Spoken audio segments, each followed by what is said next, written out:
an Oreo while I'm at it, too. And it's going to be one Oreo because this is the only thing I'm eating today. And that just makes sure my body doesn't think that I'm only eating Oreos because it's like, oh, it's only one Oreo.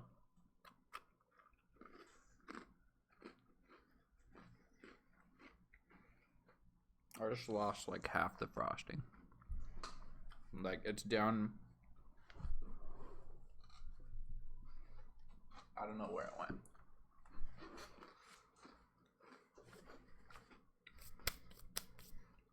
Ah. Now I'm addicted to Oreos. Why did I have Brightside added? I believe I have Bulljacks added.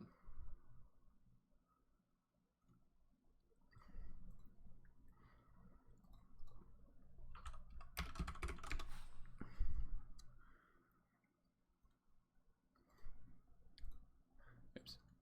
I usually just add everybody.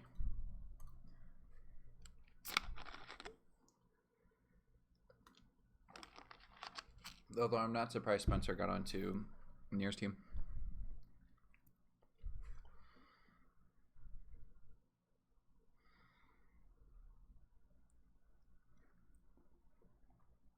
He's had the same profile pic for years too.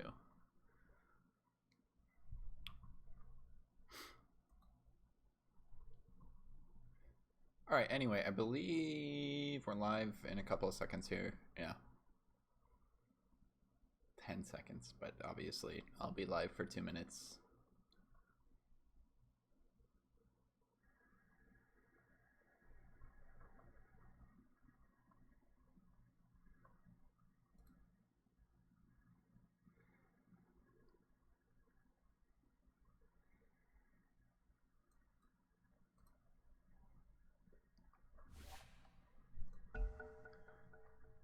Cool. I should really turn this team thing off. I don't like doing it. It's just an annoying thing on the side of the screen. 5 seconds remaining. Dire team back. 1 second too, because Dota likes to do this for some stupid reason.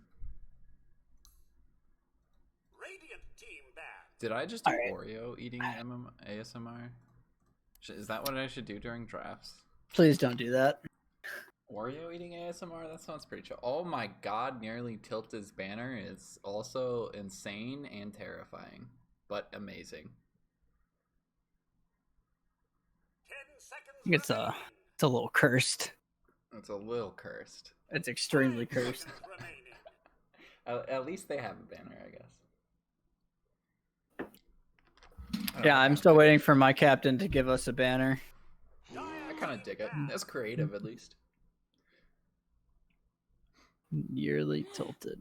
I don't really get the eyes, but whatever. Oh, before we jump into this game, of course the tournament that I casted earlier today for money, Doze was in yet again, and of course they just win the entire thing. Like, I don't know how they continue to be let into these like low tier money tournaments and then they just storm through it. Like, when are they just gonna go qualify for some online? I mean, the problem is like they haven't qualified for anything. That was the same issue with like Zalotl when they were around, is because they were like borderline to qualifying for stuff, but they never did. So they're still an amateur team, right? So they just they're like sign up for all that. Yeah, they just sign up for all that stuff, and they like stomp pretty much all of them. It's a similar story. Where's the play? I wonder how much. Well, okay, so this tournament, I think it was a $200 prize pool, so everybody made like $40 or however much, 45, something like that. It's not too bad. We need a prize pool for League of Lads. Just have Guam donate like $200. Guam donating funds. Guam's a Pepe millionaire. left. Guam has got to be a millionaire. 5 seconds remaining. Okay, so who's on this Moonlight team? Bulljacks. That's Bulljacks, actually Nexus. the only player I know. Nexus, I've casted quite a bit. Jack's Attack, just to confuse you with Bulljacks. Dire team. Storm Code, and Beast Unit. I've casted a lot of them before, haven't really seen them outside of League of Lads, though. Okay. So Hype Jakira picked up They respond with the lane counter Legion. I'm not a huge fan of Wyvern against Jakiro in general because most Wyvern counters are just heroes that either have stuns that are set up off of Cold Embrace or magic damage. Jakiro has both of those. So not a huge fan of that. Jakiro doesn't like Legion counters Jakiro in lane, but you're first picking your offlaner. So now Nier has the counter pick. Pretty much guaranteed here. Kind of weird. And yeah, Stormcode is their mid laner, if I remember correctly. Stormcode's their mid laner. Yeah. Okay.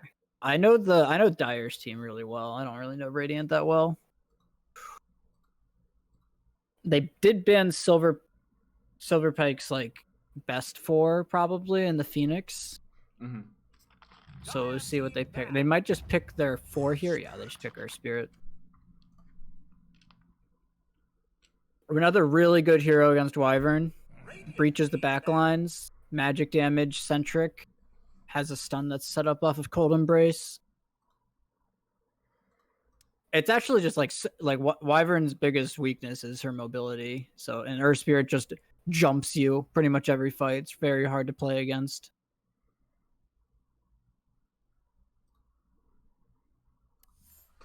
I think I've seen a lot of good Earth Spirit players too. I'm not quite sure who plays it for them. Oh god, I gotta remember nearly tilted. SP's playing. Silverpike's playing 4 for them. Who is the person above Silverpike? Unless there's a name after that. That's just Nier. Oh, is that Nier? Okay. Yeah, I was that's like, Nier. what the fuck? Striker's hype, Silverpike, Nier pattern. Gotcha. So they already show both their. I'm normally not a fan of picking both their supports in the first phase, but I think Jakiro or Spirit's generally well-rounded enough. It gives you kind of a little bit of everything: team fight, control, stun, damage, catch. Tusk pickup. So they'll be running a Tusk Legion lane. We played against a similar lane. I think it was actually exactly Tusk Legion. When I was laning with Nier and Underdogs, we were playing Jakiro Legion or Jakiro Troll, and they actually just couldn't lane. None of those heroes do anything to troll, so that might be something we see picked up here. Okay.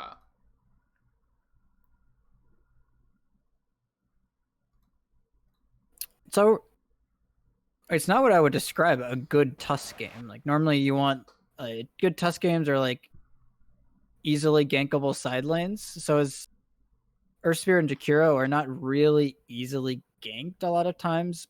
Jakiro's innately tanky. Earthsphere, they're both innately tanky. Earthsphere has an escape.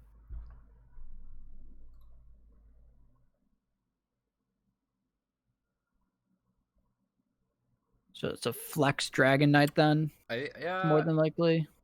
I'm surprised they don't first 2 pick it if they are gonna flex it, but I could still see it working out for them. It's a little strange, like picking it outside those first 2, but I mean you can still flex it here, of course. Well, it's actually even better because they're showing both their supports, and it's hard for Tusk to gank Dragon Knight if in whatever lane they put him in. So it's unless you have like another insane damage output hero. So hopefully Radiant picks like two other cores that DK does not like laning versus, so that way Tusk has like a lane that he can just pick on. Yeah, there's one. Ursa. Super good hero right now. Oh yeah. I think they lane it with probably lane with the Wyvern too. I guess you could lane it with Tusk. That's actually really sick with the tag team. So what we'll probably see, unless it's a DK mid, is that they're just gonna lane follow the Ursa to wherever DK goes. So it'll be really curious to see what they concoct. If they end up throwing Ursa or DK mid, like do they just throw Ursa mid still, Like, maybe not that far, but if it's a sign, like, I don't think Ursa wants to play in the mid lane. He's too susceptible to ganks early, especially with an Earth Spirit in the game. I was Like gonna you, say, yeah. you pick a mid that can get kills, and it's just hard. Or I guess like a DK just level stun early even. 5 seconds remaining. So they pick up the Ricky, and it's an extremely good Ricky game. Dire team ban. They don't have any. Their only reliable catch is duel. Tusk, Wyvern, Ursa don't really offer catch until maybe Ursa Abyssal Blade, but that's and out Ricky there. can dodge snowballs super easy, and Wyvern is also hit or miss. Like, yeah, generally when you see Tusk, you want to pick cores. You like the general philosophy, right? Is you want to pick heroes that get out of shards, or can just fight him. So Ricky is the latter of those. Can just get out of shards, right? Not the latter, the first of those. yes. Just gets out of shards pretty easily, has multiple ways. They're really low on catch, though, on Radiant, which I think is the important thing.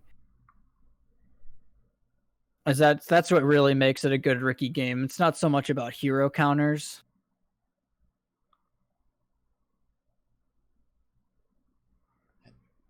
And who are they thinking? They probably pick their mid here. Like, we see the DP banned out. We still have a Quap in this. Or no, Quap got banned out first round. So maybe TA for Moonlight. Ember ban, Death Prophet ban. Void Spirit's banned, I'm assuming. Yep, Void Spirit's banned. Stormcode probably not gonna get a Storm Spirit. Like, they could storm on the Dire and abuse the lack of catch even more. They would be a little. Their draft would be a little weird. Okay, they just picked Viper, huh? Lashrak maybe. You can't pick Lash now that they've picked Viper. You need something that can lane versus the hero. Which, I mean, does anything lane versus this hero? There's not. Maybe it's not mid Viper actually. If I'm betting that they want to put this Viper versus the Ursa, and put DK mid. 5 seconds remaining. So it depends on if Radiant reads that or not. They could pick like They really they're in a weird spot. They need like a scaling mid that doesn't lose lane to potentially Viper, but deals decent with Dragon Knight. Doesn't die to an Earth Spirit gank. And Quap's banned. Storm's really rough into Ricky. There's just so much lockdown. Like that's every hero on can't go Storm either. Like every hero on Dire has some form of disabling you outside of Viper.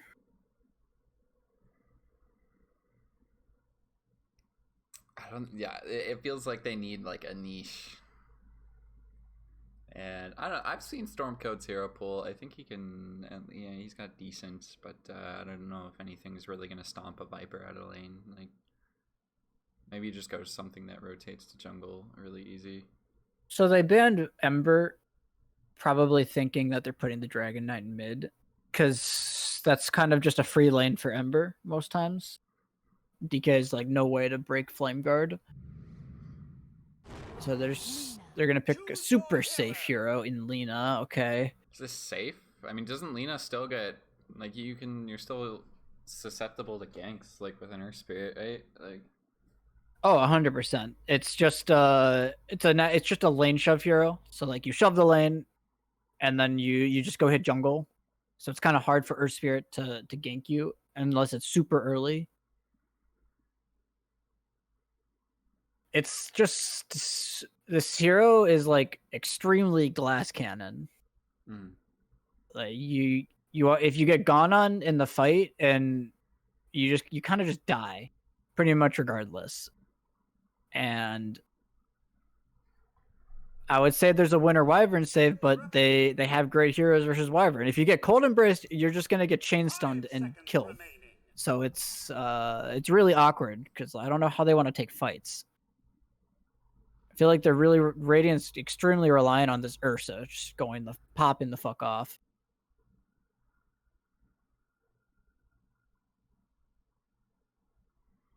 And they don't really yeah, Ursa purges off the Viper ult too, right? Like pretty much everything other than the silence from Ricky, of course, but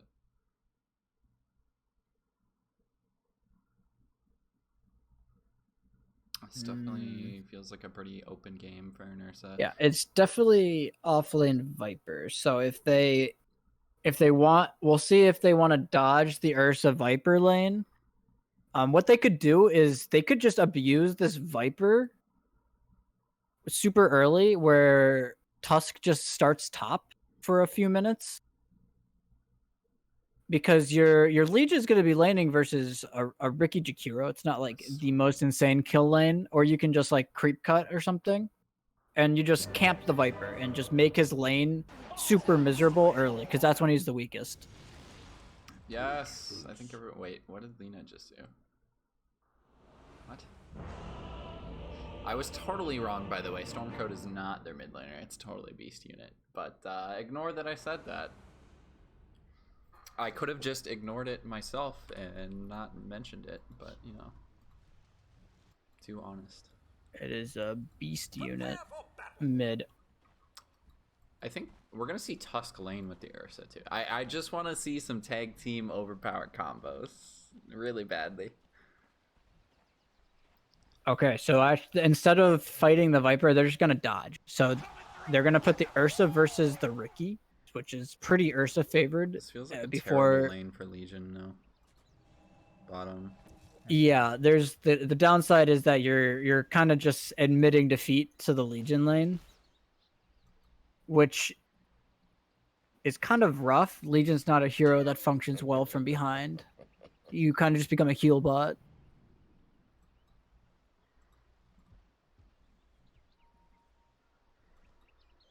I don't know if you're giving your Ursa a great game, but I feel like what they could do is maybe put a 1v1 versus like the Ricky 1v1 versus Ursa and still tri-lane the Viper or something.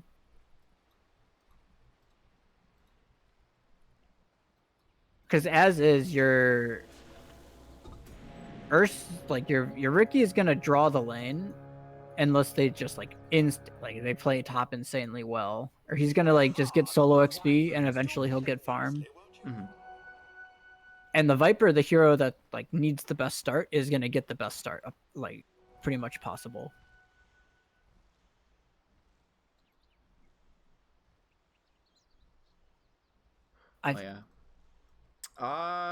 Yeah, he is going for the block early. I'm seeing a lot of offlaners do this, or actually maybe he's just scouting. He isn't actually going to. I think he just wants to hit him before the creeps come to lane. Yeah. Neither hero is blocking at all, actually. But yeah, this is a rough game for a Legion. Like, it definitely feels kind of throwaway lane, but what can you do? Yeah, I mean, it looks like they might get first blood top. Yeah, especially on the hype. The tag team not quite going to come through, though. Slow from Stormcoat. Is it going to be enough? One more tech from Bulljack's hype. Actually just popping the salve. Bulljack's going to get turned on with the dual breath. He's gone a little bit too far. Only has tag team and really no save. They could keep diving for it, too. He's got another roll with the stun. Leap forward from near. Guarantees the kill. Yeah. Not the start you want to see.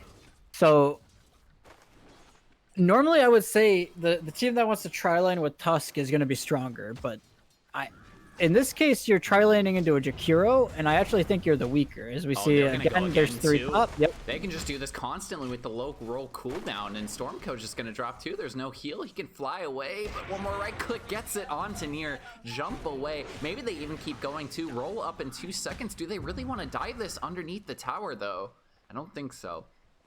The Tusk TP'd bottom and forced strikers kind of out of the lane a little bit, but they didn't get the kill, so he's still just chilling down here.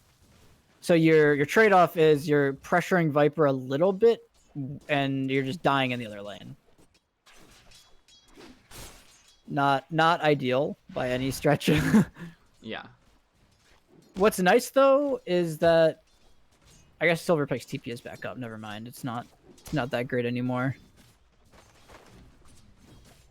I really just want the Tusk to just be walking at the Viper though, but it's like it's hard because he's already level 3. So now you're walking into level 2 poison attack.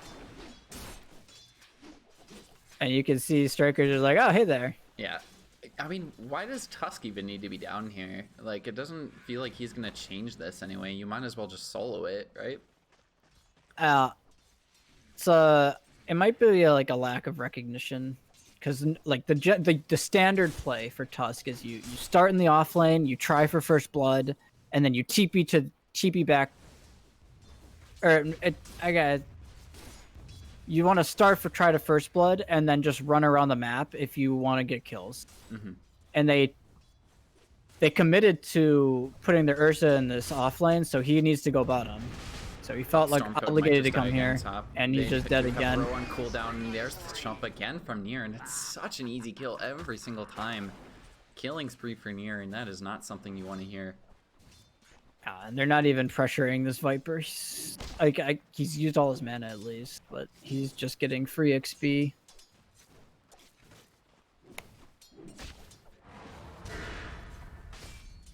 The biggest issue is that, like, if they wanted to commit to this Ursa lane, then they needed the Tusk here. But now they're stuck in this limbo where Ursa is top, but their Tusk is kind of roaming around the map doing who knows what. And then Silverpike's just free to go wherever he wants on the map now that they've won their top lane. Oh, just current events too. Hype is also now a 6K player, I believe. So I did see that. Very, very hype. Very hype. This mid matchup though, who do you think comes out on top in this DK versus Lina? I mean, I would say it's probably Lina favored for the first 4 to 5 levels until, because she can just shove the DK out of lane. And then once he gets level 2, 3 of Dragon Blood, it gets a little bit harder. Looks like he's winning so far, in terms of CS anyway. Yeah, I mean, he's winning CS in levels, but Dragon Knight eventually just hits this point where Lina, you don't really do anything to him. And the later the lane goes, the scarier it gets for Lina to be in lane because of the threat of the Earth Spirit. As we have 5-minute bounty runes, a little scuffle, top lane. Courier might die, yeah. I mean, we lose Patterns, Courier mid. Couple of bounty runes top as well. Stormcode might just end up dropping yet again. Tough game early for Stormcode. Near might. Maybe Nexus is going to drop too. There's the dual breath as well as the slow roll in from Silverpike. Stun going to connect from Hype and might be able to get a couple of right clicks. There's the slow, but I think he's going to live. The shard saving him. Nice play from Bulljax. As well as the Earthshock away. That was kind of you. No jumps left on Nier at the time. I don't think he had vision either. Well, Ursa didn't die at least. Yeah. Consolation prize of sorts. He is getting the top lane, all things considered, like the Ursa's still getting some semblance of farm. He's 6 CS behind Nier. The biggest problem is just the kills that they're giving away. The Wyvern, like they first phased this Wyvern, right? And it hasn't really had any impact. Oh, bottom, we might just get a duel. Could use it on in the Viper, and I think he's actually gonna get this. This is a big kill. Jack's attack ended up being the play, was just soloing the Legion, and he actually, well, he's level 6, Viper's level 5 somehow. I actually think the Striker, so what happened down here is the Viper used all of his mana trying to, like, he was like hitting the Tusk a bunch when Tusk was down here, and he was just out of mana for the longest time. And like Legion's like, oh, okay, you have no mana. I'm just gonna sit here and right click and farm. Because all of Viper's aggressive potential comes out of him having mana. So a little bit of a screw up there, I think, from Strikers. even bigger because it looked like he tried to like pull the creep Top laner wave. going yet again to onto hype. The shards are going to come through, but he's got a stun to follow up on the 2. Nexus still committing for this. Might be able to get the kill. No, Stormcoat's going to steal it. They lose the life of Ursa immediately afterwards, but maybe they can kill off Silver Spike. Get a double kill in the top lane. Couple of right clicks. Stormcoat with the double kill. Nier still going for this, but he doesn't quite have the damage to bring down Bulljax. I don't even think that's worth it. Your Ursa died, and Nier got XP for being in 3 kills. He's now level 6. He is the same level as his Viper. He's a higher level than his solo offlane Viper. He's just having an abs like. No, no way. Oh, okay. Well, they TP'd the Ursa mid. Maybe they have enough with the Urshock in 2 seconds. They might be able to get this Nexus jumping forward with the overpower. There's the damage debuff, but the stun again from Beast Unit. Roll in from Silverpike. Hits the slow onto Nexus. They can commit. He's not level 6 yet. Another jump from Nier. Nier is actually TPing mid for these kills. Kind of surprisingly, but I mean, he does end up on top. Silverpike maybe gonna hit another one too. They want to go on to Bulljack. Stun is gonna hit. Nier jumping forward. Couple more right clicks does get this kill. There's the slow going through. Silverpike actually getting it. Heal stopped from Stormcode. And I don't think there's gonna be any more. Jack's attack is running forward. Maybe he gets a duel off, but the roll away is more than enough. The thing about Ricky that's really nice, and you see kind of Nier abusing it here, is you don't need farm to be active on this hero. What he's level 7 when that gank happens. He just TPs, and his hero just innately does so much damage with double Wraithband, Gloves of Haste. They might just kill off mid again, especially with the duel stunning him up. Do they have enough damage to get the win? Yes, they do. Way more. 20 duel damage already on Jack's attack. All right, well, they're enabling their hero with the best game. So Ursa does not have a game, so he is in mode recovery. So it's really just going to be all on this Legion to make plays around the map. So he's going is he going Blade Mail? Okay, he's going Blade Mail, not going for like the early blink or anything. So we'll see how much he's able to get. We'll to see how much he can really get done on the map, because it feels like eventually it's going to be really hard. Bottom, Lena's fine. Yeah, he missed the roll. It looks like they're gonna run Jack's attack down here, but they have a. Jack's attack isn't gonna grab the outpost. Like, they just walked right past it, and they're still missing out on it too. There's another observer there, and they spot it. I think he's still. Nope, he's gonna miss it. No, he missed it. Oh, especially now. See, he also screwed up. Yeah. He's like, all right, he just gives up. It's only at least commit. XP, whatever. It goes and to now the Wyvern is very just dead. This game. The Wyvern's game, like I said, it was a hard Wyvern game, but it's actually just impossible. The Ricky pick just kind of sealed his fate this game, where he's just fodder, especially now that the Ricky has Treads, Double Wraithband, Blade of Alacrity. He's gonna have Diffusal in the next like 4 minutes, which just makes it so impossible to play that hero. You even look at the net worth. He's 1,100 gold up on the next highest. He's just gotten. He got 5 kills, I think, in the laning stage, and then since then he's gotten 2 since he started running around. Because he TP'd mid for 1, and then he also just got a kill right there. I am surprised though. Like, we are 10 minutes into this game, and this mid tower is still up for Moonlight. Like, at least they have that. It's the Lina effect. It's so impossible. It's very hard for Dragon Knight to commit to taking the tower. Nexus just barely survives top. I don't think Nier can dive this either. That was so close. I mean, he for sure gets that kill with the Diffusal, but he can just purge it off, I guess. Maybe he can get him in the silence, but the biggest problem with this game right now is this Ursa's current state of being is very sad.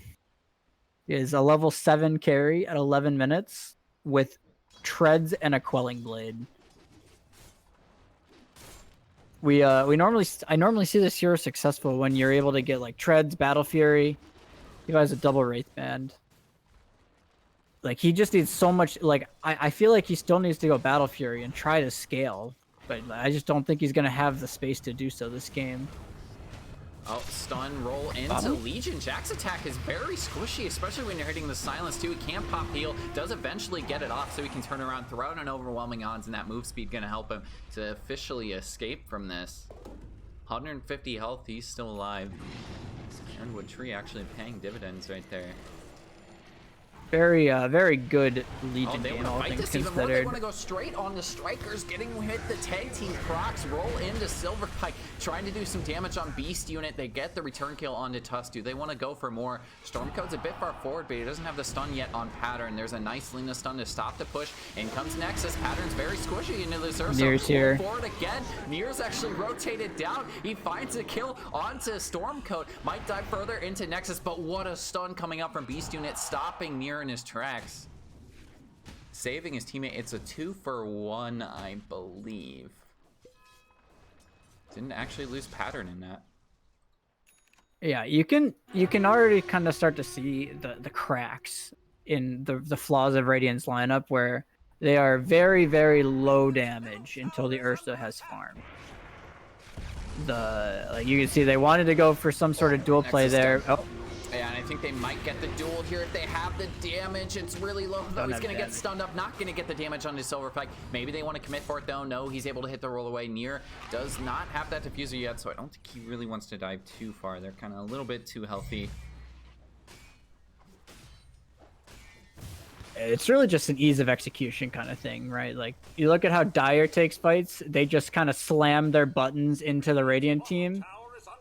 Radiant taking fights is it's like a delicate process where they need to get the jump on the right hero with the right people in position. So it's extremely hard to execute. Mm-hmm. And well, 11-6, 3K gold lead, just slightly. I mean, most of that's Near's net worth as well. For the gold lead, but it's right around 3K. And they get the worst feeling in Dota is when you give up this bottom tier one, like your safe lane tier 1, and you don't get the trade. And like there's no trade in sight for this top tier 1. So now they're just like, your map feels really small. It feels like your only play on the map is to go top and get the tower. Mm-hmm. And like you can kind of see like it doesn't feel like they have a place to play outside of their own jungle right now, because they don't have any towers. And Hype did a great job. He gets a deep observer ward down there. He put it on that like low shelf too, so it's a lot less likely to get dewarded. Yeah. Because you need basically perfect vision on it, since the sentry's usually on the high. Oh no, Storm Code. That's a diffusal blade, Ricky. Again? Is he? Yeah, he's pretty dead. I think he looks can just dive under the tower if he wants to. I think he's waiting until he's not gonna go for it. Huh. Okay, interesting. Well, Storm Code not gonna die.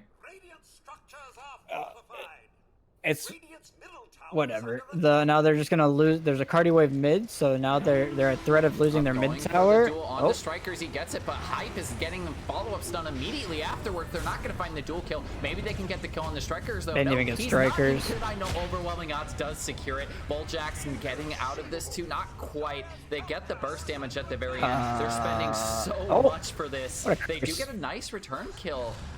Winner's Curse, the return from Stormcode, but still gonna drop again to Near. He didn't kill him bottom, but he kills him mid. Triple kill for Near in the meantime. Killing off Beast Unit as well. It's just hell of a play from Hype there. Well-deserved tips for sure. Yeah, they're initiating the fight onto the second tankiest hero probably in the game.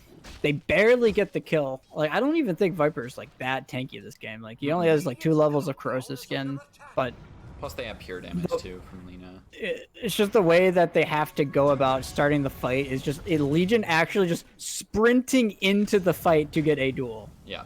It's just, the counterplay is just too easy for the Dire to those kind of plays. As they get another tower, so now it's even more map control. They are going to look for another fight though. I think Maybe instead they need to initiate with Snowball or something. Like, it's at least a little bit quicker than just running in.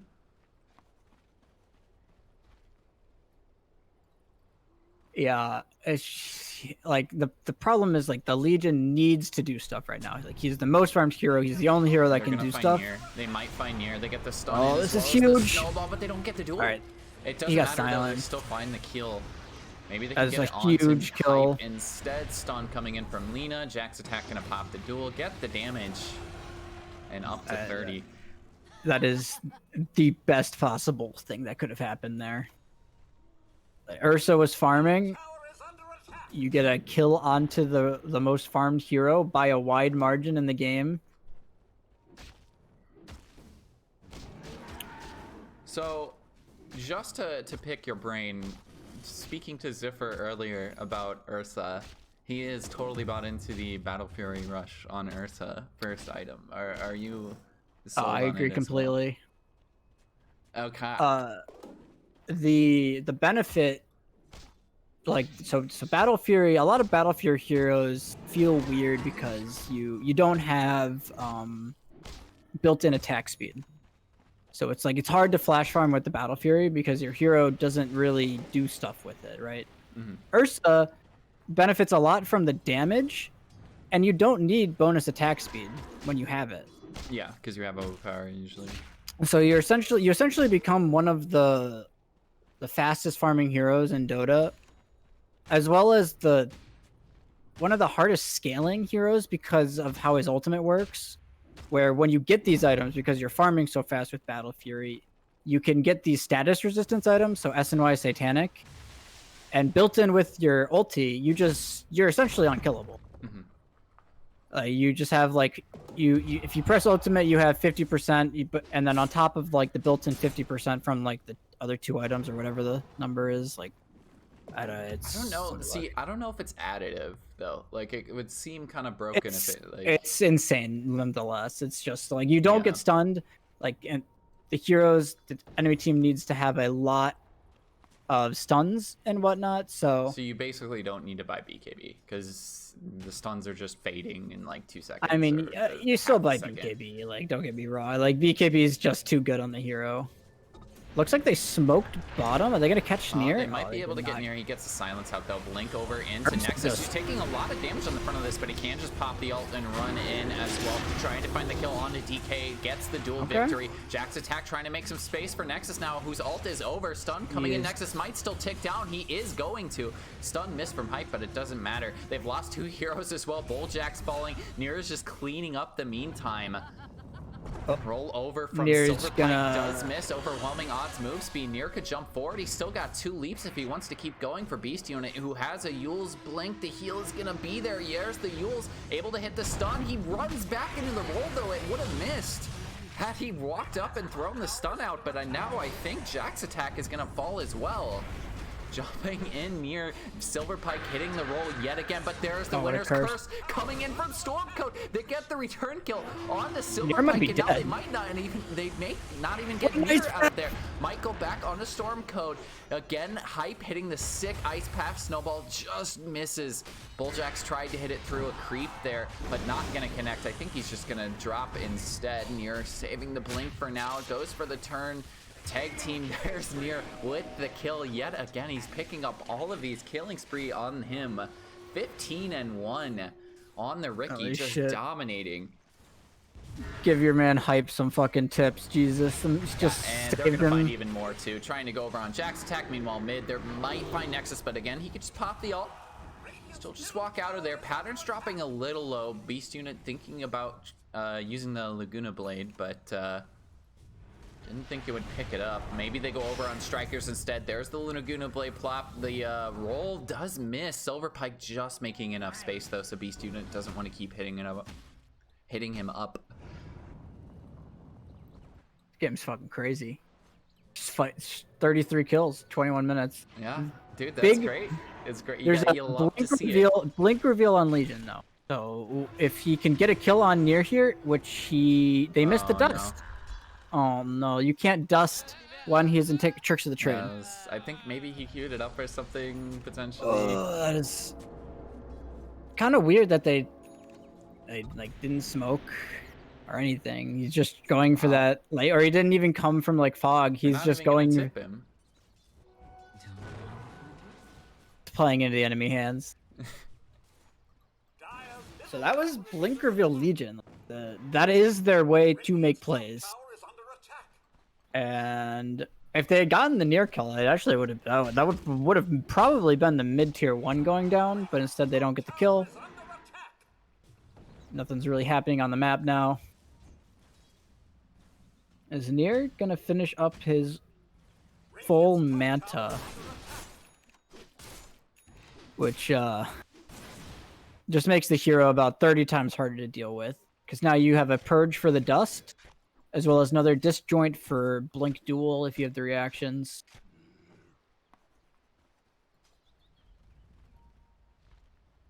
And well, maybe looking for a smoke right now. I mean, they already revealed the blink, but maybe they can still make something happen. Like, oh, this is some smoke straight on into smoke each other. action. They're both trying to go for Roche at the exact same time. The fight just breaks out blink into all in. chaos. Nier's gonna get an immediate kill, but again, Hype with the ice pack on the 2. It saves Nier. Nier. Now, they still get the duel win. Nier is dead. It made a little bit of space, so Bulkjax is gonna drop. They lose everybody in this fight still. Beast Unit, the only one getting out alive.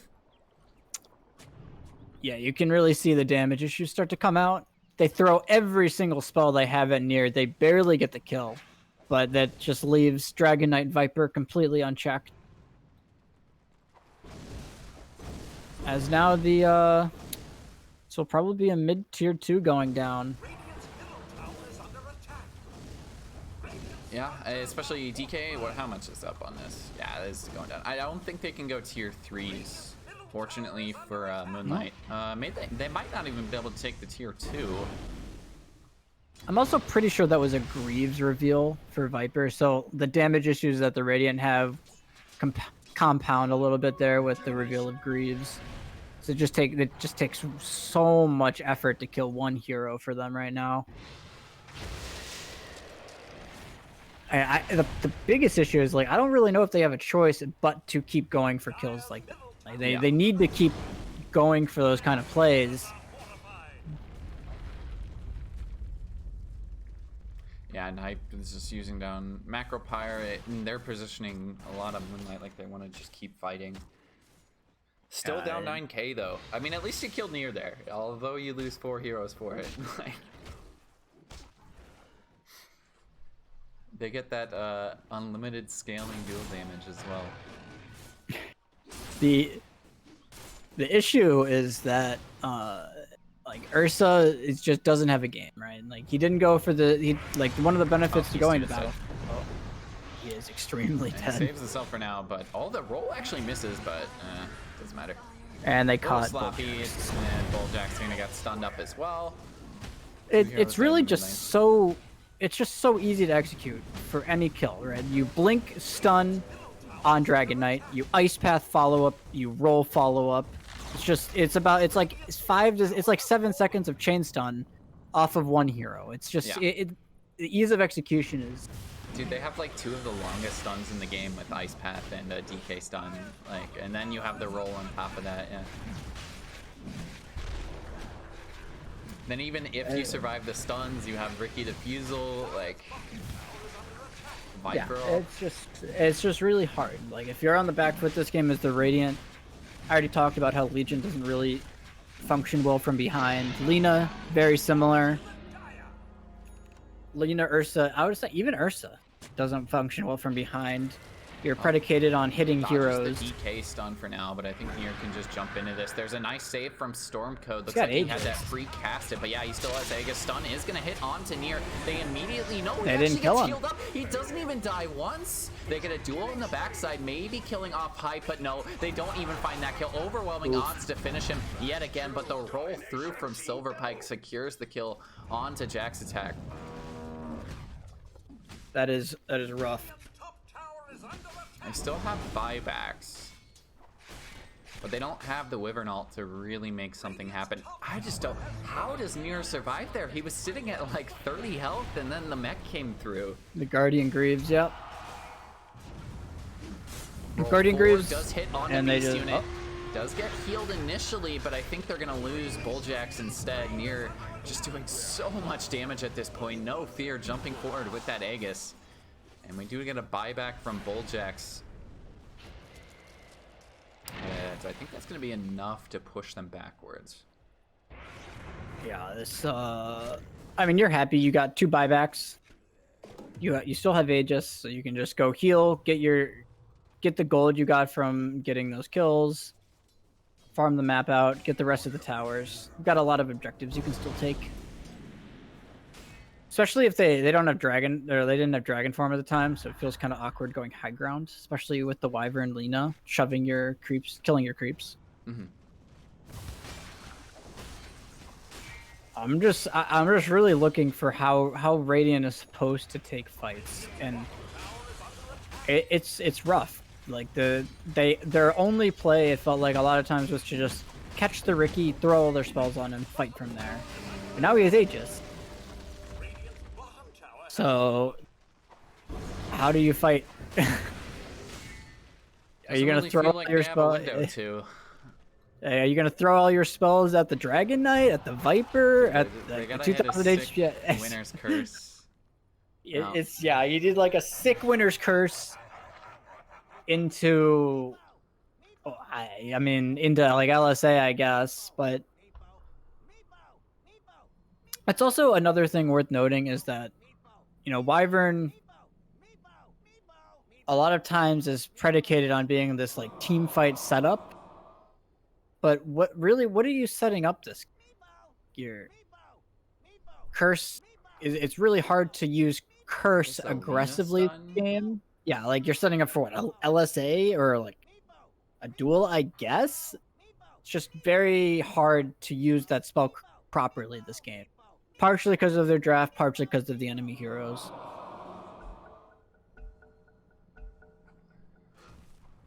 Well, Bulljax wins something. He did get the whack of Just got. Oh, they also have a repair kit, so you can just fucking repair kit this tier 3. What a cool item. Are they gonna use it? I'm really what? Maybe just afraid where Nier is.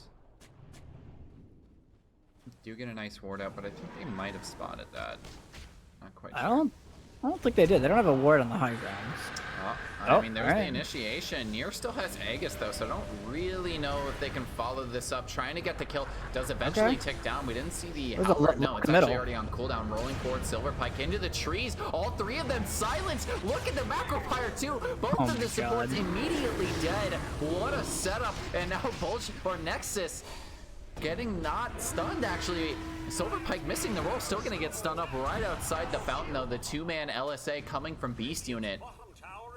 And he's actually just stealing mangoes right now, or at least going for it. He cuts down the mango tree in their base.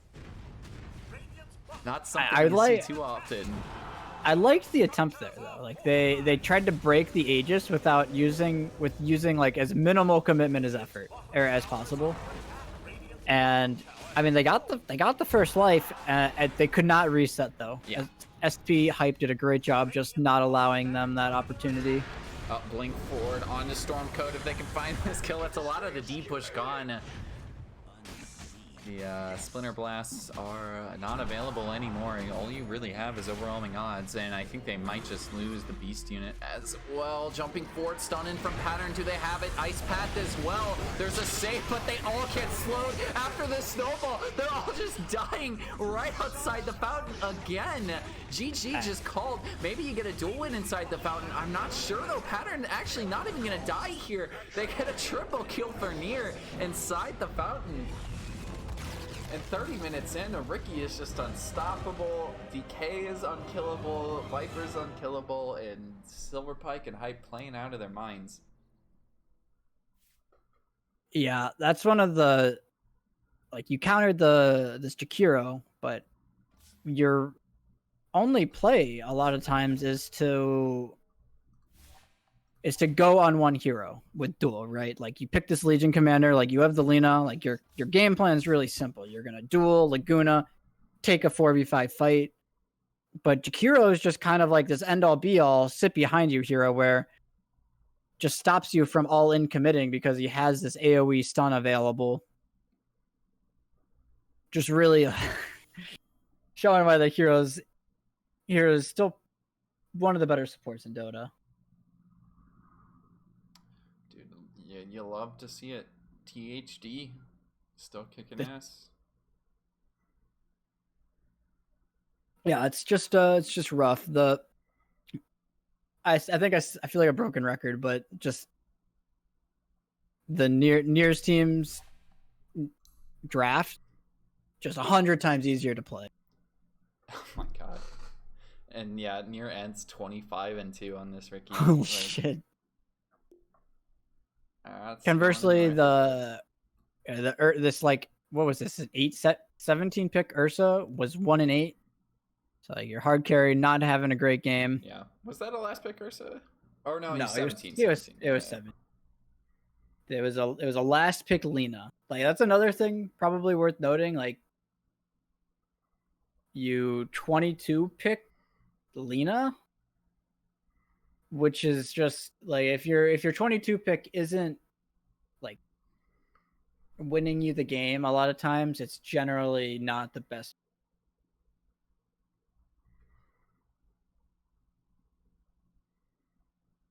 And it's hard because like you need something that can deal with DK that like doesn't lose lane to Viper. Worst case, it's really awkward.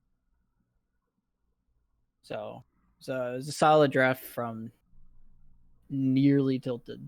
I believe that is Near captain too. I'm pretty sure he's not drafting though. I didn't catch who was drafting, but it's probably SP or Strikers, I think.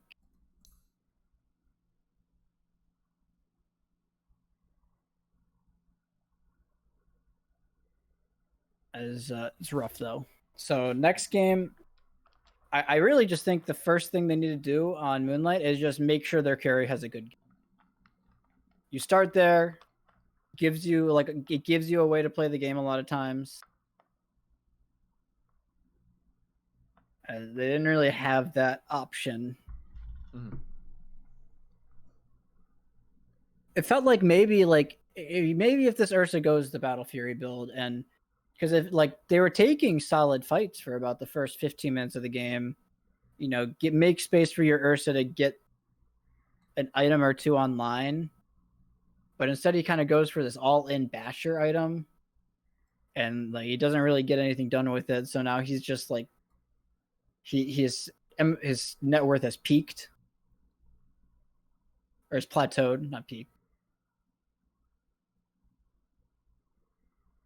Game is hard. Indeed. This is the final round or final match of the upper bracket round 2. I still have to ask Guam exactly how this works. I don't think it's actually season 4. Nika was saying it was just for seeding, but I assume the entire season is just the double elimination bracket. So I don't know. But... I mean, yeah, this is just seeding. I'm assuming it counts towards like stats and stuff though, because it's part of the season 4 group seeding. So it's just so it's a bracket into a bracket then? It's a bracket into groups. Wait, so a bracket into a bracket. Into a bracket. Okay. Correct. Okay. Yeah. Not confusing at all. It's like the summer league in the NBA, dude. It's like a little tournament that really doesn't matter, but it does. Except not really. That doesn't really. I mean, it matters. Like, I think there's a definite upper echelon of teams that you don't really want to play against if you're in a group stage. Sure. Yeah. Like, if I'm playing against, if I wound up in a group against the Near team, I would be a little unhappy, right? Because like, I'd say they're very strong. Yes. Like I feel the same way about my team. I feel like a lot of people don't want to play against our team, right? Yeah, like it's just Echidnas, right? Yeah. Yeah. You guys looked really good. I'm actually really interested in the Eternal Kings Echidnas matchup. Like, We're done with groups, so we're actually not even playing. What? Okay, that's super confusing. Okay. I mean, I don't know exactly how they make the groups off of where we are, but So maybe the top 4 teams are just like the top 4 seeds, and there's 4 groups since there's 16. That would make sense. Yeah, that would And we're just probably doing, like, make a sense. World Cup 4 groups. I mean, I'm down with that. I don't know how they make the seeds from there, but that part makes sense at least. Yeah, it's probably just randomly drawn. I just got told by Smack that I didn't have to. We didn't play this week, so I'm just rolling with that. Damn, you guys should scrim Eternal Kings anyway. See what happens. Just scrim them. We what? Seb's gone this weekend though. Oh shit. His girlfriend's moving in soon. Or I think she's moving in near them.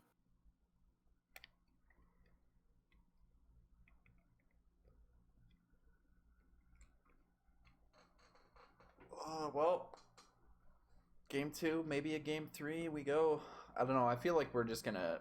I feel like Nearly Tilted is just gonna roll over Moonlight in game 2 here, but see what happens. They actually 2-0'd Animal Control in the first round. Nearly Tilted did so. And the bracket's already updated too. Damn. I think this near team is extremely. Not to put not that Moonlight is not good, but I think they're a step below.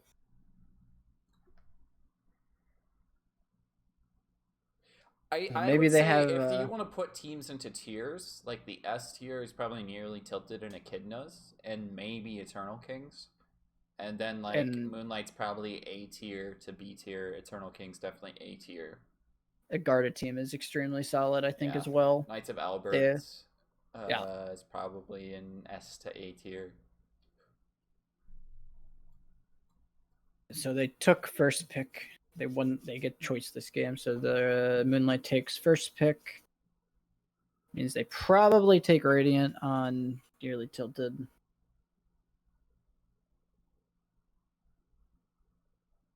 It's really just so hard to draft with second pick. I think, especially if you aren't insanely flexible on your hero pools. Team ban. It just team ban. Like the potential to counterpick 2 lanes is just so strong. Radiant team ban. I'm curious if they're gonna ban the Jakiro this time around. I think you ban Ricky this time around. Like Ricky's, I think, a good enough hero where you could justify first 4 banning it.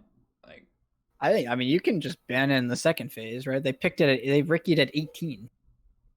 It's not like they first phased it. True, but it's like it's just so you don't have to worry about it, right? Like you're like, oh shit, we forgot about Ricky because he's invisible and I couldn't find him on my draft. I couldn't find him in the draft sheet. Yeah, that happens all the time. One of the heroes just go missing, you know? Yeah, that's the power of Ricky. That'll be the next hero added to Dota. He goes invis during the drafting phase, and then like at a certain pick, you have to perform a certain amount of steps in order to unlock him. I'm kind of curious as to what the Ench bans for. Is that? Oh, it's because Strikers spams that hero. I forgot. That dude's a filthy spammer. I think they banned it first game too, right? 5 seconds remaining. Yeah, the bans are pretty much the same so far. They're thinking about this one though. I think they think about the Jakiro ban. Dire team ban. Dude, I told you. Okay. Everybody hates Ricky. You know, I think there's such things in drafts as overreactions. Like I think losing, like when you lose to a hero, you tend to overreact, ban it, like earlier than you need to. When someone goes 25-2, is it an overreaction though? I'm just saying, like, what are the odds that they first phase Ricky? Really? Yes. Like, what's stopping you from banning something there? Like they might pick in this first phase here, and then banning Ricky after. I do agree with you, but I think it's more emphasized to ban something like that in the first 4 because you only have 1 ban in the second phase, right? I think that's more of a reactionary, like, Ricky's good in a lot of different scenarios, so you might as well just get rid of it and have a reactionary ban available for the first 2 picks that they want to show. I guess so. Otherwise, it's like you have to ban Ricky second phase, right? Like they're not going to last. I pick also- Ricky. It's probably not getting through. I also think when you have last pick, it makes heroes like Ricky a lot weaker Dire team because ban. you either have to Radiant 17. team You generally feel like you have to 17 pick it. And then they get And to then have you 2 pick, picks in and there. then you're picking your carry into 2 counters. Like that's Mhm. what makes last pick so good, Yeah. or makes first pick so good, is that you can counter whatever they go at 17. Dire team So Oracle and Jakiro and Earth Spirit all get through. Are they going to do the same thing? I think it was Or just a very, very good Earth Spirit game. Game 1, so. Earth Spirit Jakiro once again, maybe. Also, it's worth noting that, they nearly tilted. They had first pick last game, right there. They first picked Jakiro. How did they respond on Moonlight? They picked 5 Legion seconds plus remaining. 1, but they didn't even wind up running the Legion against the Jakiro. Radiant team Mm-mm. pick. So they go for Grimstroke instead. Earth Spirit Grimstroke is one of my favorite combos in Dota right now. Because Is it just for the roll in and you're gonna have Inkswell there? Like, yeah, it's just you like two support, like these 2 heroes together can kill almost any hero on their own. 10 seconds Like remaining. the Grim just kind of goes max Inkswell, and the game is like 5 it seconds kind of plays remaining. itself if you pick appropriately for the Grim with the Grimstroke. Because oftentimes you just have a innate jump on your team. You just Inkswell the jump, bing bam boom, the hero's dead. Fight from there. It is a little awkward playing into Oracle because you can purge off the Inkswell, as well as you can just dodge all the damage with W. So if the Oracle is on his A game, it makes it kind of hard to play the combo. But I think that it's rarely hard to do if you're like, if this Earth Spirit's rolling in at you like 90 mile an hour. Like, Yeah, it's definitely Oracle definitely does not enjoy playing versus Earth Spirit for the same reasons that Wyvern doesn't. Radiant team ban. I'm gonna go clock. Okay. I mean, into a Grimstroke, into an Earth Spirit, like. I mean, it's pretty good versus both those heroes. He's not great versus Earth Spirit actually, but he's pretty Yeah. good versus Grim. The other thing I don't like playing Clockwork into Grim is for the Inkswell, because if you want to like cogs in anybody else, the Inkswell is almost guaranteed to hit you. Grimstroke, yeah, you're fine. You can cancel out most of it. Wait, does Inkswell have a cast time? I think it's instant, right? Like you can Inkswell, definitely get it off. it has like a super small Yeah, action. Like so he you like, can he, like definitely get it off. raises his paintbrush or something. 10 It's like seconds remaining. it's mostly inconsequential. 5 seconds remaining. Like everything else other than his Q, you can get off inside cogs. I Dire think Radiant team pick. Phantom Lancer. they just Dude, took this PL. is a near PL. Hell yeah. I mean, this is how you counteract having last pick most of the time is you pick one of your cores super early. Like you'll be like, all right, we're running this hero. And now like they're 10 gonna feel like seconds they're gonna remaining. have to respond with PL counters, right? Because like you see a 5 PL, so you're seconds gonna pick an remaining. anti-PL here. Like we might see a Legion once again maybe come out, or I think Centaur could be really good, or Axe. But now you're putting like yourself in this hole where you're countering their 3rd pick hero instead of their 17th pick hero. But they do just go for the 1-to-1 counter, which I think is super good. Underlord's just like Underlord works PL. well into a lot of future picks too. I think like they're probably not going to go in Ursa or MK, which you usually see countering out the Underlord now. Yeah, it's really nice like to see PL picked at that stage. You'd be like, all right, we can just pick Underlord.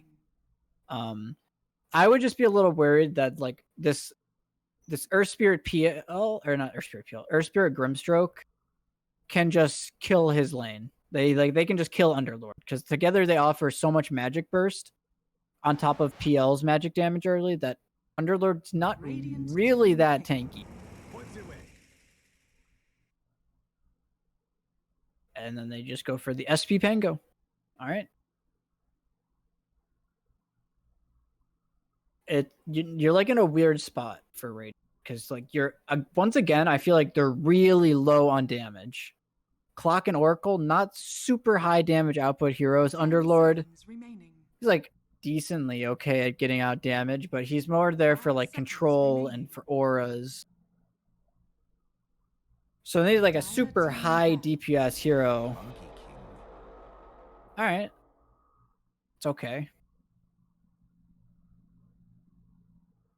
It's definitely good versus Pango.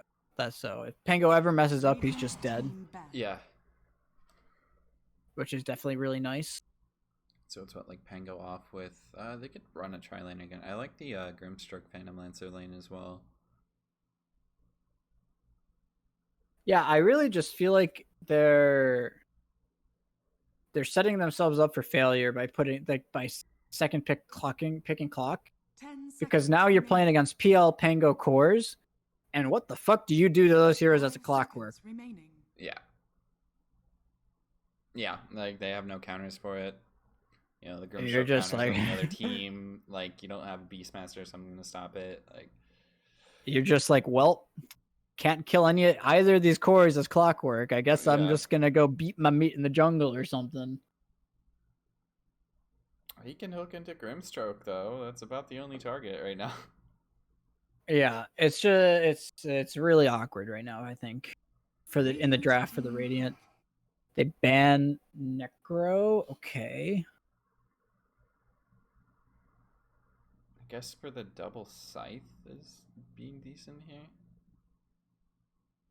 I think it's just a hero that lands well versus MK. If they were to flex like they could like flex Necro Pango kinda and just pick the matchups that are good for them or something.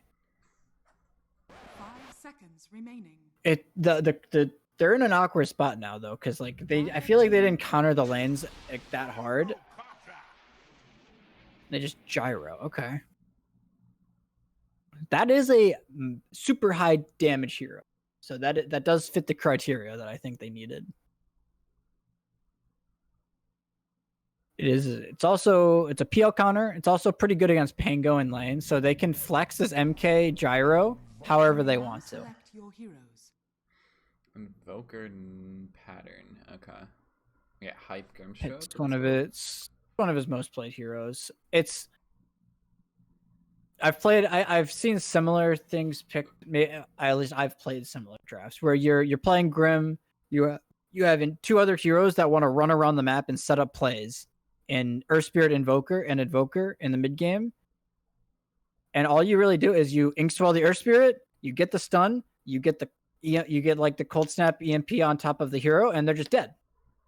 It's more or less it more or less plays itself.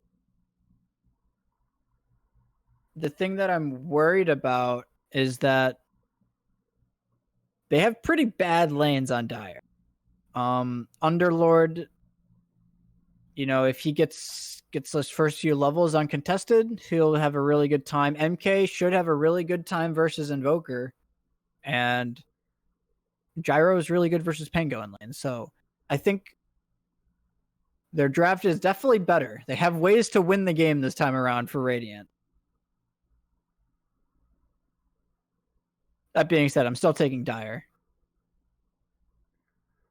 I think nearly Tilted can win just like based on like they're gonna win these 50-50 matchups too. Just based on skill. Like that's that's fair. I think they probably just outskill them. I think slightly. Obviously League of Lads is definitely better when it comes to like parity in MMR. But I still think just at a lot of positions here, nearly Tilted is so good, and their game plan is just make space for Nier, and then he's going to carry us. and they put I him mean, on this- another hero. Yeah, I mean, the rest of the team is still going to play incredibly well. Like, you don't need Nier to just put the team on his back. I mean, okay. The biggest issue I will say though is like you're putting all your eggs into a PL basket, in which he is pretty heavily countered Prepare this for game. battle. Yes. Like that is the downside. So you have 15 picked your carry. You're playing against Underlord, MK, Gyro, all heroes that are pretty decent versus. So we'll see how well he's able to carry. I would say this is more of a game to watch the Invoker. He is the playmaker along with Earth Spirit. Like he has to do stuff around like 15-20 minutes once he's got earn phase boots. Like he needs to run around the map and get killed. So that'll be something to watch. As Monkey MK keeps just running is high ground. This is very aggressive right now. He's gonna get the Inkswell from Hype coming out, and that's about as easy as First Blood gets. I mean, I guess he's just not expecting 3 heroes up the stairs. Not really sure what his game plan was there. But it's good positioning from Dire though. Like they're just sitting, they're just chilling there waiting, seeing if something happens. Happen to be in the right place at the right time. Nobody wanted to dance. Damn. Disco ball gun. Oh, Inkswell again. They're going to try and find Storm Code, but the roll did not connect. So they're not going to get another punish, but they do get 3 bounty runes. They got 3 bounty runes. Okay. I think I feel like Clock is one of the best rune contesters in Dota, so kind of odd that they chose not to do that. He did go for the battery assault level 1 too. Which usually when you're not contesting runes, you want to go cogs so you can block waves, whichever one it may be. Maybe if you're off. I think if you're going cogs level 1 on 4 o'clock, you have griefed the lane and the game. He has boots, so he's just gonna double wave this. I really like this. They have 3 heroes top on Dire, and he's gonna go cut the wave, give PL give Underlord a good start. Although bottom lane Strikers is doing the same thing. Yeah, except she's doing it against an Oracle, so it's a little harder, and he doesn't have boots. So like this Oracle has the freedom to chase him. He does have another Fortune's End as well, but he's able to get over. And I don't think the creeps chase this far, but they are just gonna run back to the lane. So the biggest problem is that you're going to get solo XP on your Pango versus solo XP on an Underlord. And where Pango, or where like Underlord he could just be left alone at a certain point in this lane. Like that's the glory of this pick. I'm watching him tank the tower top. All right. Not ideal. But Pango, he's never going to be able to solo this lane. Because you're always at threat of just getting rocket chased with rocket barrage. Or like homing missile into rocket barrage with an Oracle Q on top. You're just kind of dead to that. even with so that the swashbuckle away. Yeah, and so it's really awkward right now for the Dire because Earth Spirit wants to find these early kills. He might actually Monkey find King one. again, and I think we might lose Voljack's top too. He's already halfway through this battery assault, and I don't think he's actually able to run away. He's got the boots though. Another roll coming up in 6 seconds if they want to keep chasing with Silverpike. And I don't think they do. Silverpike, yeah. He's just too quick with the clock boots. And mid, yeah, we saw a pattern just take down Beast Unit on the monkey. Well, that's not what you like to see from your mid. Getting solo killed by a level 3 Invoker is not what I would call ideal by any stretch. It was just They have secured Underlord a really good lane though. Like he's essentially at the point where he doesn't really die to this gank combo that they're running. It's a pipe game for Underlord first, or you just get Guardian Greaves. Probably pipe. You generally pick between pipe and Crimson, because I think rushing Greaves is generally a mistake. I think Hype actually needs to be careful here. Just get Dawn on Inkswell is gonna connect, and they don't really have too much follow-up as well. Roll through. Maybe they can bring down Jack's attack instead. They just go for the turn. A couple of right clicks too. Stroke of Fate from Hype connects. Kill goes to Near. And it was just a beta at the end of the day. They knew they had numbers. I think that. I mean, hit they're. His Clockwork's just a creep. No offense. Went for Courier bottom, but doesn't have the move speed. Yeah, I mean, I've played a lot of Clockwork games where it feels like that when you pick it way too early. So, it's the downside of the hero for sure. Like I really do think that again too, but they didn't get the Inkswell off in time. But I think they just keep chasing anyway. And comes the Fortunes Oracle and TP. purges it off. That's a great rotation from Stormcode too. Maybe they can find a return kill onto Silverpike. Going for a couple battery assault stacks, but there was a creep here. He gets the roll away. They miss the return kill. Well, I mean, it would have just been an easy kill for them, but 3-0. Clean kill. So, I mean, downside of Inkswell, level 1. It has like the lowest cast range of any spell in Dota, pretty much. So hard to coordinate that. It'll get a lot easier once he's level 2 on the Inkswell. I think this clock though, he's putting too much emphasis on top. Like I feel like mid is 100% killable if he just gets a cogs on top of the Invoker this game. With an MK, with MK on top of him, but he's just kind of opting to play this top lane.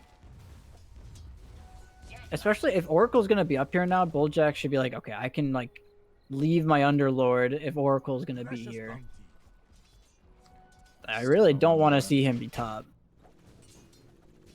Gyro's Courier, I think, is just dead right now.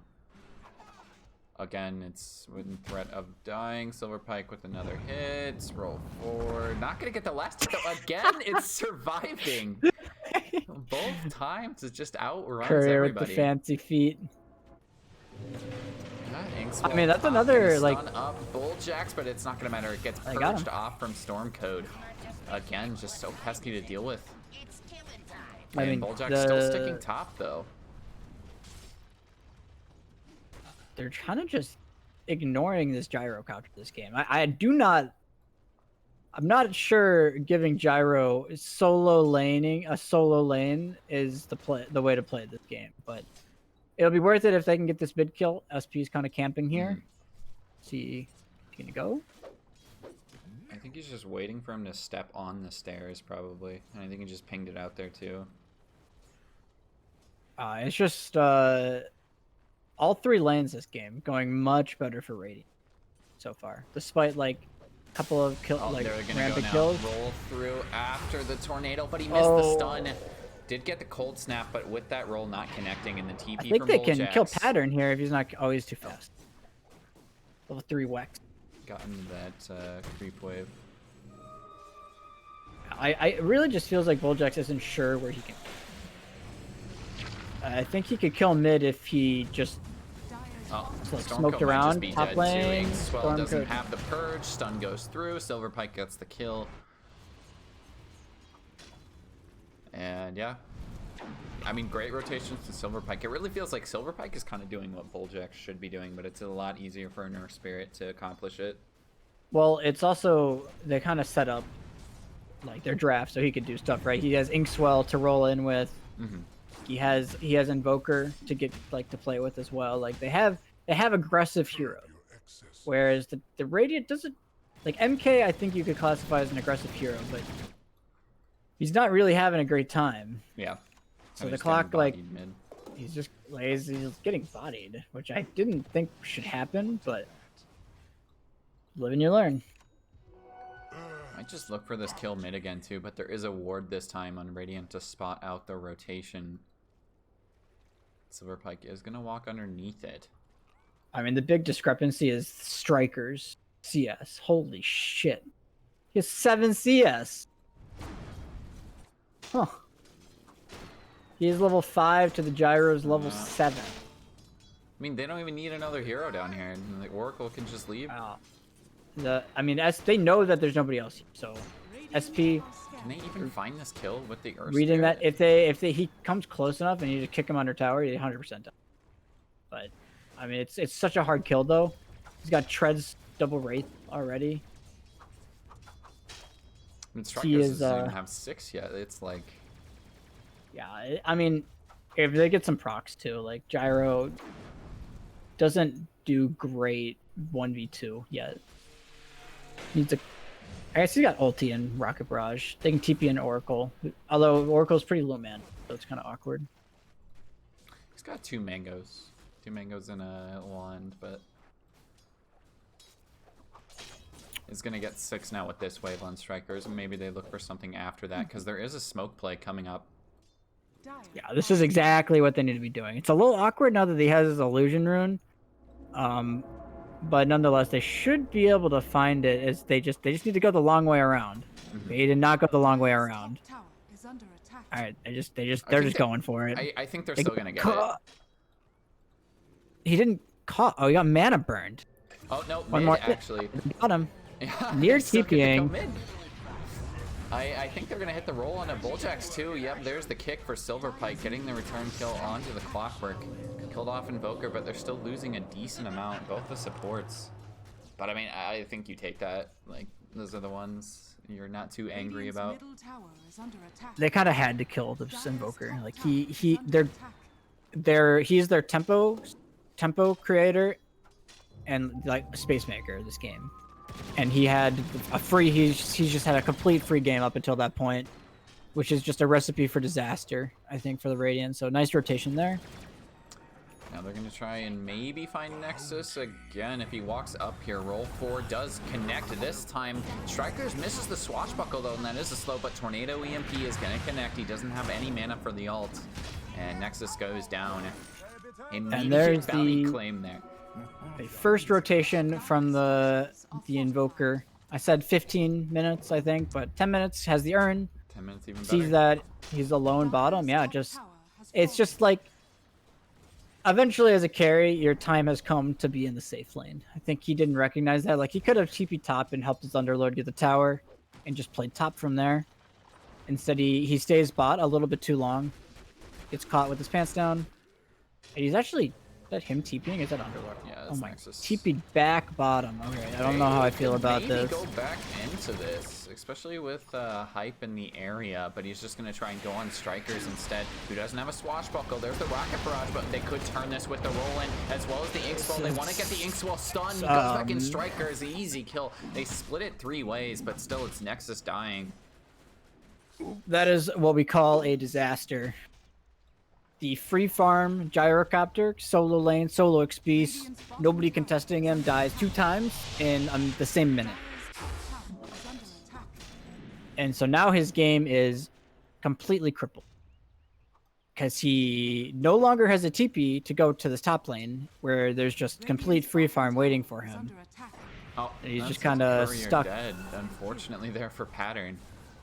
Just left it sitting in the mid lane, and well, Jack's attack just walks up and hits it. The upside, though, is that this Underlord is massive. So he can kind of just play, like, Gyro TPing bottom was so weird because Underlord should be able to do that just fine. He is eventually going to rotate. It looks like he's just sitting in the jungle now. How's that TP up? Keen Optic on him. Keen Optic nice for the mana regen on Gyro. Although it looks like they're just like he's not playing the safe part of the map. Like he's playing. He's playing this man. Don't quite have the counterplay. Pattern's gonna get hit up, but he gets the last right click. They can even keep going to silence into both. Monkey King has no way to get outside of this. Bulljack's gonna be the next target. Couple of right clicks. And down goes Bulljax as well. Alacrity up on Pattern, just gets him another kill there. Well, Striker's actually getting the last hit, but 11-2. It's still only like a less than 1k gold lead though, but it's basically just, I mean, it's just the Pit Lord. Also, that is Nexus kind of scribbling on the map just a bit. But I don't want to flame. It just feels like he he didn't quite Oh, no. understand where he needed to play to be safe on And the this map. is just two supports getting a kill, potentially. He doesn't really have too much to save here. Could have perched off the Inkswell. I'm kind of surprised he didn't. But now Voljack's going to run in, maybe make something happen. Does have the hook up and Pattern is forward. They here. want to keep chasing this. Cancels out the roll for now. Monkey King jumps in. Did you get the rocket hit onto Fat Silverpike? EMP. At least they get an Earth Spirit. But still Pattern doing so much. The Inkswell just for the move speed, I believe, running through Strikers. He's driving, but he gets denied by the cogs. Oof. Strikers can't actually hit anything. He ran out of mana, or actually, no, he doesn't even have it leveled. The shield crash. Okay, so I mean that could have been a lot worse. They get a kill. They protect their stacks. They have stacks in this jungle here for Gyro as well. So, or at least trying to keep his farm progressing. Get the D ward too. Okay. Nier also TP'd to that. Didn't find a kill, so a little bit of farming time wasted there for him. It just right now, like this game has that kind of feel where Dire is the team always making aggressive moves, and eventually these aggressive moves are going to net important kills, and they can turn them into objective and space for PL, right? Like it doesn't. Maybe they can bring down Silverpike yet again, but there's the kick away as well as the silence. Silverpike needs a little bit of space to get this roll off, but there's the boundless strike coming through. Silverpike goes down. Beast unit got the Jingu stacks in time, and it's pretty easy there. That was a really good kill. They're protecting this tier 1 bottom. So kind of what we said last game, where it feels really bad when you don't get the tier 1 safe lane at the correct time. They're kind of now just stuck now on Dire. We need to get this tower. But it's like really hard. Rolling here. They want to try and bring down Stormcoat immediately. Out comes the Monkey King ult. Maybe they can focus hype. He is going to use the Grimstroke ult really early. Voljack's just running in, going to get it leashed up, but they both need to back at the exact same time. Strikers doesn't have the ult or the shield crash, so they can't really go too much further, but Stroke of Fate coming out. Pattern with a couple of right clicks as well as the Alacrity on top. Killing spree for Pattern. He's 4-1. I believe they lose the bounty rune there too. Yeah, the biggest problem I'm seeing right now is that this middle tower is under attack. this Underlord was top of the charts, right? He's like #1 net worth in the game, and it's not really. It doesn't feel like he can participate because he's an Underlord. Like that's the trouble with that hero currently. Oh, dude, he's going the Guardian Greaves rush too. Yeah, kind of needs it. The EMP is destroying his team currently. True. And I think Nexus might just die here in about 5 seconds if he's not careful. They placed the... Oh, he's on a ward. Never mind. Fine. Oh, it's going to be... Oh, turn it off to mark mid. But this is like really awkward for Gyro because PL is now playing bottom. And PL loves playing the bottom side of the map because he's one of the best ancient takers in Dota. Gyro, also really good at taking ancients, can't play here anymore. So now he's kind of just going to get out-farmed, A, because of his deaths, B, because he's not really... He's not farming lane creeps, and he's farming, like, kind of the worst lane... Or the worst jungle creeps, right? Okay. He's not farming ancients, he's farming, like, taters and shit. So he's just kind of naturally getting out-farmed right now. I mean, is it a better situation for Gyro in the last patch when, like, we had 2 ancient camps? Say... Yeah, when there was like ancients on both sides of the map, it wasn't really as big a deal. But now you kind of have to choose like where your carries are farming because ancients give so much more gold than other neutrals. And you can see Gyro's back down here. He wants to play down here, but like this isn't really his... Such a dangerous area. They don't control this part of the map. Like he could just die to Silverpike down here if he shows. I think they have the outpost too, so they could just TP somebody better. I'm like pretty sure he'll just die if he's not careful, but like he kills the creep wave fast enough. Does not. Yeah, it looks like Strikers TP down to maybe identifying that. They do want to keep going. Roll forward. They don't quite have the vision, but there's the silence as well as the swashbuckle through. Stun again. It's only a 4-second cooldown on the roll. Stroke of Fate's a bit short there in height, but it doesn't really matter too much. Exclamation point dead lane. Oops. And Cold Snap over onto Stormcode. BSJ Dire's watchers middle tower is under need attack. to should understand the dead lane concept. The bottom lane right now, that should be Underlord's area. Like, Underlord's kind of farming top because he's like, well, nobody's up here. I might as well take it. So Bottom lane's the most, like, deadliest lane, so that's why Underlord should be down there, because he has the most escape with Dark Rift, and obviously his deaths aren't as big of a deal. it's just a lot harder for him to die too, right? You look at his items, he's got 1800 HP Vanguard and a mech. It's gonna take like 4 heroes to kill him. And even then he might still get out because of Dark Rift. Whereas Gyro, he has none of that. He has no escape, he has no survivability, he's just kind of a creep still until he gets a couple more items. But they're gonna smoke, okay? What's Echo their Saber's initiation done right now? Is it literally just Beast Unit jumping in? Maybe It's the hook? it's gonna be a pit into a stun, yeah. Pattern is gonna get stunned up, but they have the He's got a Grimstroke force. ult to counter it out. Strikers is just rolling through the nice Monkey King ult on a lot, so Oracle Moonlight has to is run really good. more aggressively. Rolls back into it to get a stun, but they're all just so locked in together, finding 2 kills. But can they get out of this alive? Nexus is Nexus dropping alive. lower. He's still gonna live. He gets healed by the Oracle. Stroke of Fate missing. We got also Nier. saw the Sunstrike miss too, and now they're gonna catch out Nier. Holy 3 shit, what a kills fight. going towards Moonlight. A great fight for them. Took them a while to find the kills, but they eventually get them all. That MK ulti was insane. Like, there's just like 3 dire heroes trapped in there because there was a pit as well, I think, keeping them from getting out. There's cogs. Oh, So Pattern much with the synergy with it. Maybe they kill off ECU. No, he dodges the EMP. Pattern needs to be careful. Jumping into a courier. He should be able to live here slow coming through. Not going to connect. He's just walking away. He's got They're going to Uber. try and focus Jack's attack down. Jumping forward. Shield crash on the Stormcode. One more right click does get them that kill. Jack's attack is just going to have to TP out of this one. They found Bulljax as well. So 2 kills back the other way. They got the tower at least, but they're gonna lose their tower as a result of their deaths. Oh, well, Underlord's back actually. Yeah, they've got Cardi. probably still Probably dead. Maybe Cardi they and get to- Alacrity. Radiant's middle tower has fallen. 2 strong catapult. Really, the most important thing in that fight though is that the Gyro did not die.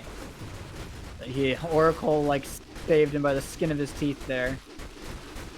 So he lives through a fight, gets some important levels in net worth. Needs to try and keep progressing though. It's like he's kind of just sitting here right now. She wants to farm this mid lane. It's just really awkward. Like the top lane, there's just nobody up there, right? Like that could just be Gyro farming up there, right? Farm it, shove that lane. You farm the medium camp. You go back into your triangle, kind of rinse, repeat.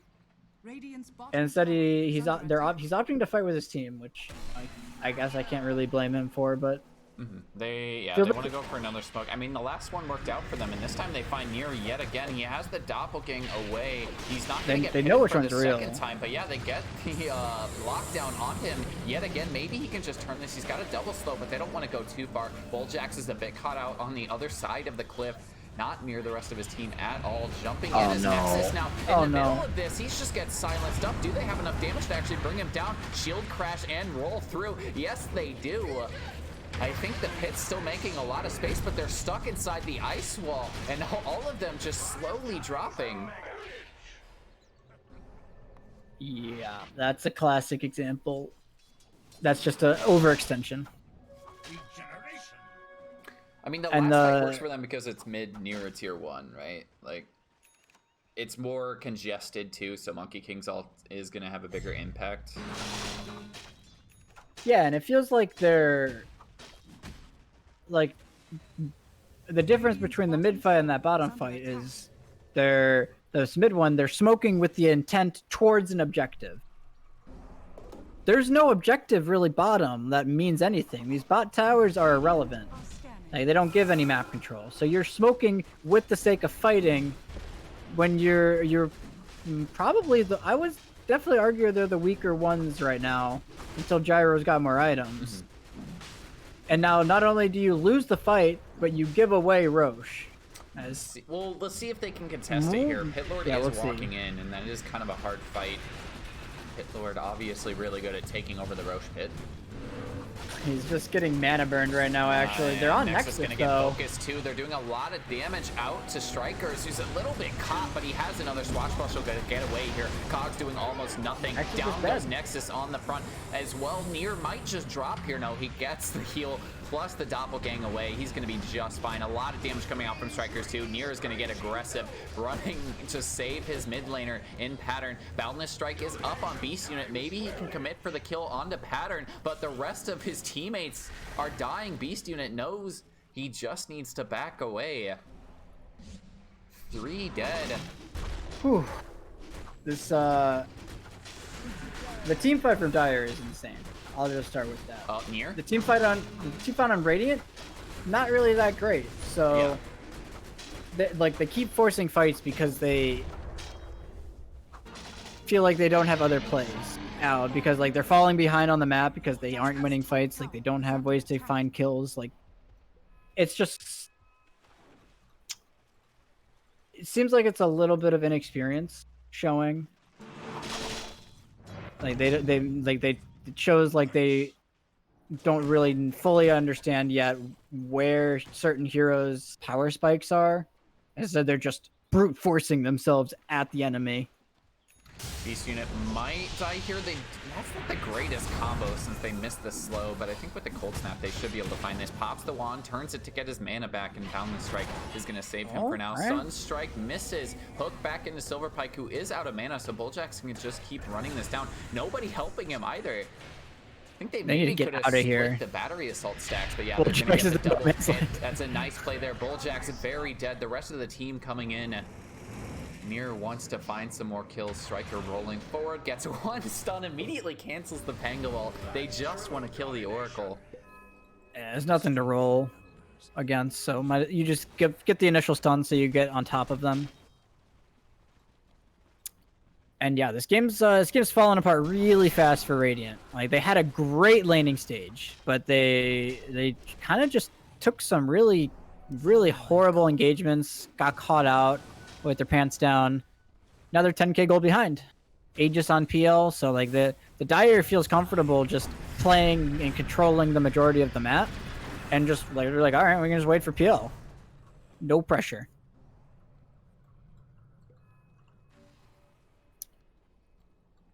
I mean, you look at the Gyro's farm progression. He got Ags at what, like 15 minutes or something? Like he was loaded. Well, I think 10 minutes is when he started dying, right? Because he died the first time since he stayed bottom a bit too long. Then he TP'd back and died. And he still didn't have that's eggs. fair. But those two deaths were like bad. The second one was actually just horrible. But like he was still like second on net worth. Like he was still like one of the most farmed heroes in the game. But it's just the continuation of like trying to take fights and dying instead of hitting creeps. I mean, you can really just see in the CS, right? Look at Nier CS. He's 246 CS. The Gyro's got 173. So 70 more CS. It's like 5-6 minutes of hitting creeps, about proportionate. They're gonna make a big rotation bottom, See, maybe catch Nexus, but I'm not Gyro's sure. bottom again. Oh no, get out of there, I don't think they man. get him. I don't think they get him this time, fortunately. got him. Pattern's gonna get it. He has the tornado as well as the EMP. Cold snap in. No, Silverpike just saved him. He meant to kill the bowler, but he saves him instead, and now they can maybe turn this. Bojack is gonna get a little bit caught out. He is just gonna drop, but they're stuck inside the cogs at the very least. I mean, still. They didn't even lose anybody though, so like, what's No, like? I mean, now they're gonna get a free tower. Still- Like it. Oh god, that's That was a bit of a definitely tip yikes. right there at the very least. I'm surprised we're Hype not tipped seeing him. it. Hype immediately We tipped did him. get a tip. Okay. Radiant's Yeah, that was a great one. has fallen.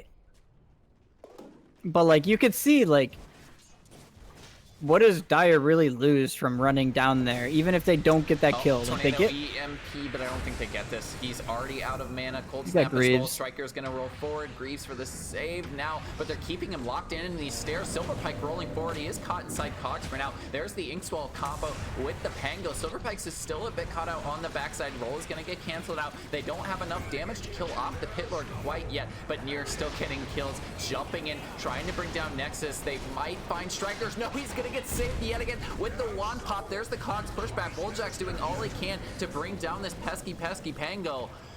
Running forward, still Nier just making so much space. It's a lot of buyback spent. Buyback from the monkey. He still Voljack's has probably Aegis. dead here. Nier is just diving to your pores with the triple kill. Eventually dies. Buyback there from Voljax, but I don't think he can get on top in time. A nicely timed stun. He has the doppelganger away. EMP gonna connect on a lot. Roll in from Silverpike to find the stun yet again. Do they have the damage for Nier? No, he's just gonna get a rampage. There's the double rampage. Not gonna get the triple rampage, but everybody getting wiped. No buybacks left outside of Nexus, and I don't think he could do it alone. GG called 36-8. I don't even know what that is. What is it? My goodness. I mean, that was the culmination of a lot of bad fights on top of each other, and then eventually there's just a PL with three items with Aegis that is unkillable. Yep. Because he just has so much more net worth than anybody else. But it wasn't just Nier. Like I felt like this Invoker pick owned. Like they had 3 heroes that could run around and play the map and find kills pretty much wherever they wanted. Like, and they picked apart the gyro. Yeah, he did not have a good time. Yeah, it was a rough gyro game for sure. Oh, I mean, it was an okay gyro game until just like, yeah, they really started to focus down, not giving him a free lane. So, yeah, I don't know. Nearly Tilted still looking very good. Like, I definitely think deserving of S tier. Yeah, I mean, I really just think they were on they were on another level on how they played the map, where they were finding kills. Moonlight, I don't know how experienced of a team they are, or how like higher they are, but definitely some things to improve on where to play the map, how to secure your carries some farm. That hopefully they can take away if they ever watch this cast back or something. It just felt like Nearly Tilted like they just punished them. They punished Moonlight for being out of position every single time. Mm-hmm. So. Excellent games. 2-0 for Nearly Tilted. Thanks for joining me, Brightside. It's been a pleasure. It was a pleasure. Thank you for having me. All right. Good luck in. Well, you actually don't play this week. You're done. I am done. So yes, until groups. So we'll see when that comes. Casting Legal adds more tomorrow. So see what happens then. Thanks for joining. All right.